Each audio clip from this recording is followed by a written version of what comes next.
How do you measure the temperature of a fractured nation? Do you measure it by the speeches in its parliament? Do you measure it by the volatility of its stock market? Or do you measure it by the number of people who walk out of their homes, stand in the streets, and refuse to be silent?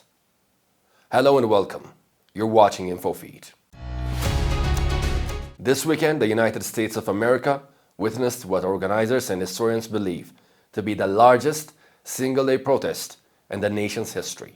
From the dense urban centers of New York and San Francisco to small traditionally conservative towns in Tennessee, Texas, and Idaho. Across more than 3,300 separate locations in all 50 states, an estimated 8 to 9 million Americans took to the streets. They call it the No Kings movement. It is a massive, highly coordinated grassroots mobilization directly opposing the policies of President Donald Trump's second administration. But this is no longer just a partisan political rally. The grievances have evolved. What began as a constitutional debate over executive power has now violently collided with the harsh realities of a new war in Iran, rising gas prices, and fatal domestic law enforcement clashes. Let's look at the facts and origins of this movement, because names in politics are rarely accidental. Where does the phrase "No Kings" actually come from? It was born in a courtroom.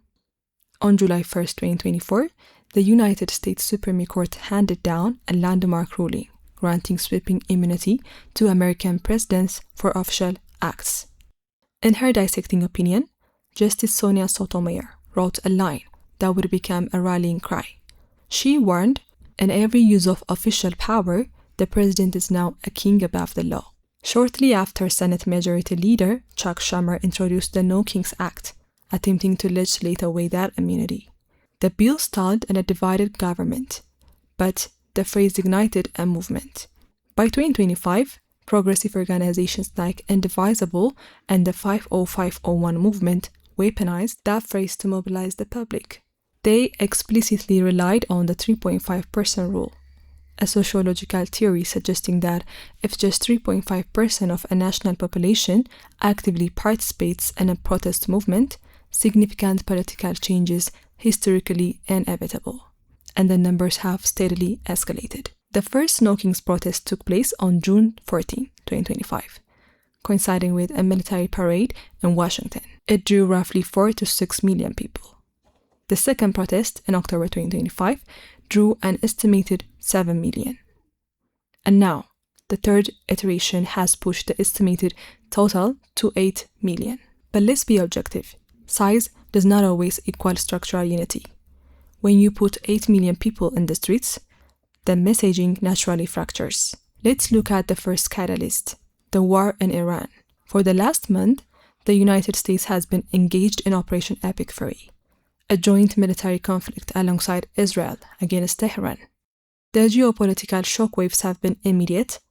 The Strait of Hormuz, the artery for a fifth of the world's global oil, has been severely disrupted. The American working class is feeling the direct impact of that disruption. Gas prices have spiked, groceries have become more expensive, and crucially, American blood has been spilled.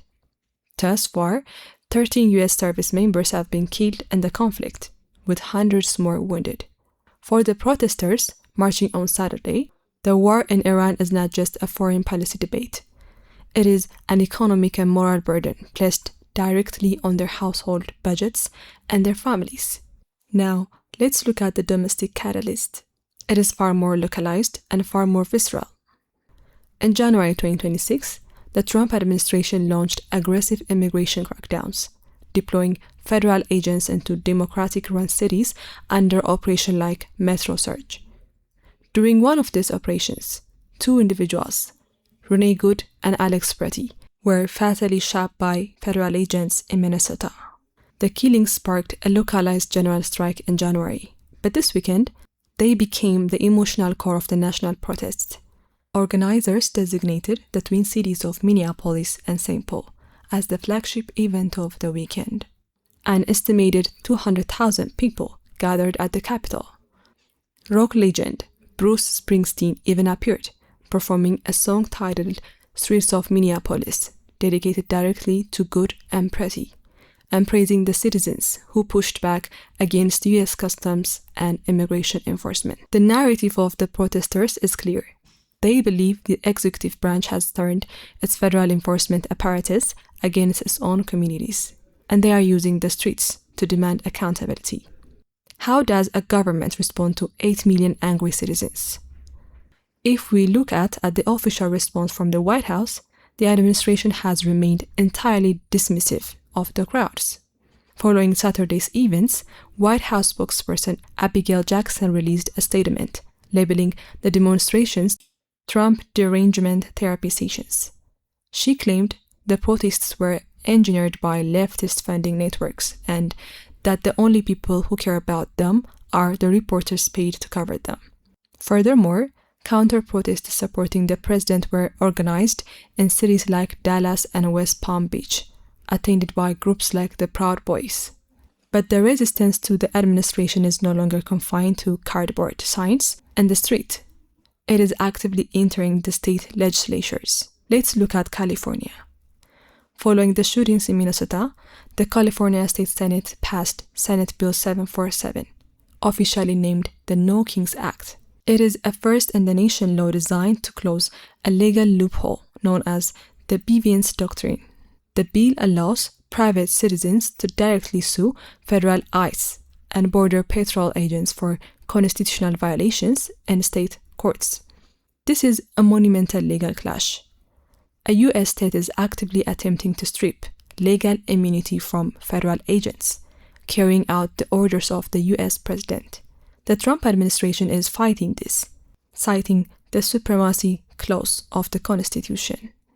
The legal war in the courts is mirroring the political war in the streets, and the world is watching this domestic fracture. This weekend, the protests spilled beyond American borders.